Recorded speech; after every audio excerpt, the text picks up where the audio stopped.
சென்னை மாநகராட்சியின் ஒவ்வொரு வளர்ச்சியிலும் மாநகராட்சி ஊழியர்களின் பெயர் எழுதப்படும் என்று இளைஞர் நலத்துறை அமைச்சர் உதயநிதி ஸ்டாலின் தெரிவித்துள்ளார். சென்னை ரிப்பன் மாளிகையில் பெருநகர குடிநீர் வாரியம் சார்பாக சுமார் 12 கோடி ரூபாய் மதிப்பிலான முடிவு பெற்ற 13 திட்டங்களை உதயநிதி ஸ்டாலின் செயல்பாட்டுக்கு கொண்டு வந்தார். பின்னர் 152.67 கோடி ரூபாய் மதிப்பிலான 52 புதிய திட்டங்களையும் அமைச்சர் தொடங்கி வைத்தார்.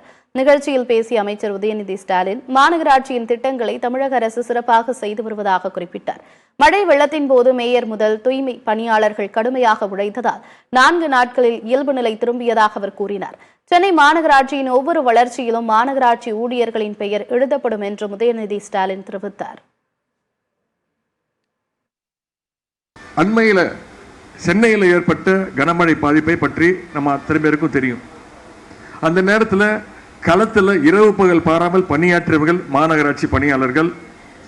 வெள்ள பாதிப்பிலிருந்து மக்களை மீட்டதில் நம்முடைய மாநகராட்சிக்கு மிகப்பெரிய ஒரு பங்கு உண்டு. மேயர் தொடங்கி பொறியாளர்கள், தூய்மை பணியாளர்கள், சுகாதார ஆய்வாளர்கள் வரை அனைவருமே களத்தில் இறங்கி பணியாற்றினால்தான் தான் தலைநகரை சென்னை நகரை நம்மளால் மீட்க முடிந்தது. அதை நாமும் மறக்க மாட்டோம், சென்னை மக்களும் மறக்க மாட்டாங்க.